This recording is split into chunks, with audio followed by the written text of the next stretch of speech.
Olá, queridos, eu sou o pastor Paulo Roberto com 5 minutos de café, palavra e oração com o tema da semana: quem são os fiéis que Deus procura? Convido você a abrir sua Bíblia em Isaías capítulo 6, versículo 8, apenas um pedaço dele, que é a parte B, que diz assim: Então disse eu, eis-me aqui, envia-me a mim. A segunda pessoa que Deus procura, ou posso dizer, os fiéis que Deus está à procura, é quem se coloca à disposição de Deus. Perceba que Deus não procura pessoas descompromissadas, pessoas dispersas, pessoas sem objetivo, pessoas que não têm propósito. Não, Deus procura alguém, os fiéis, que estão sempre à disposição de Deus. Talvez não saiba fazer alguma coisa, talvez não tenha experiência de algo, mas Deus não está preocupado com isso, porque toda capacitação ela vem de Deus. E quando nós olhamos aqui para o capítulo 6 de Isaías, versículo 8, nós estamos lendo sobre o próprio autor do livro, que é Isaías.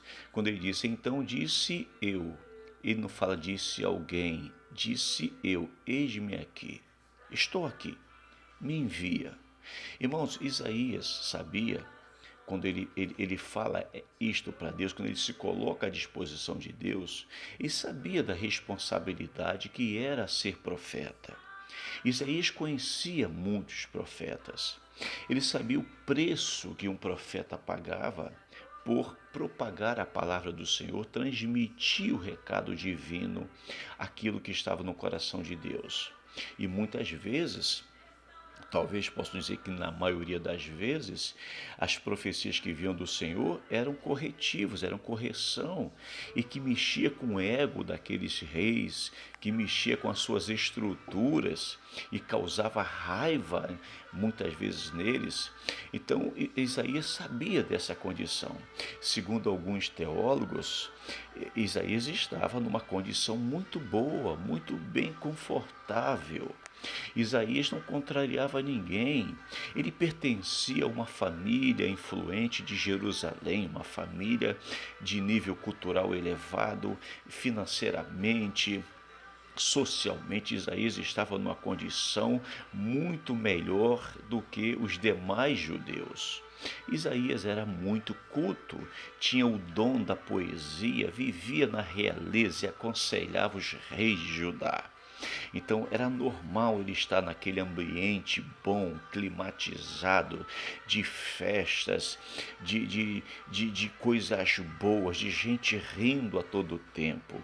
No entanto, Deus tinha algo muito maior do que viver no palácio e ser amigo dos reis.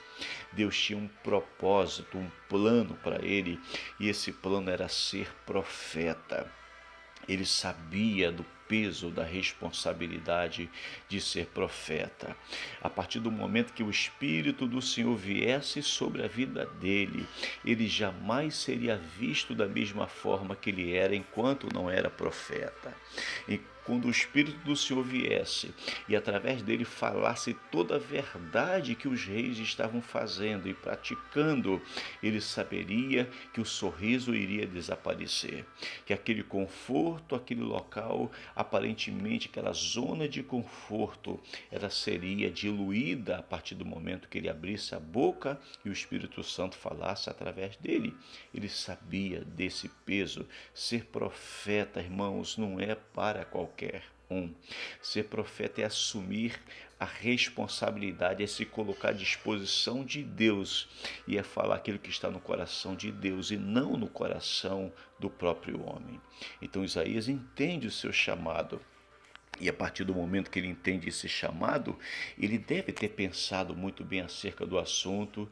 Ele poderia se esquivar, ele poderia dizer, olha, isso não é para mim, eu não tenho esse ministério, eu não me identifico com ele.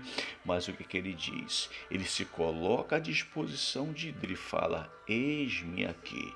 E a partir deste momento, aquele homem que vivia num lugar aparentemente confortável, ambiente festivo, alegre, descontraído, ele agora vai estar numa condição totalmente diferente. Ele passa a ser a boca de Deus. Ele vai agora apontar o pecado de Israel, dos reis de Israel e de Judá. Sabe por quê? Porque ele se colocou à disposição de Deus. Queridos, é esses fiéis que Deus procura. E por isso, Isaías se transformou no maior profeta do Antigo Testamento. Ele que anunciou o Messias, o nosso Rei, o nosso Senhor Jesus. Você quer estar à disposição de Deus? Vamos orar?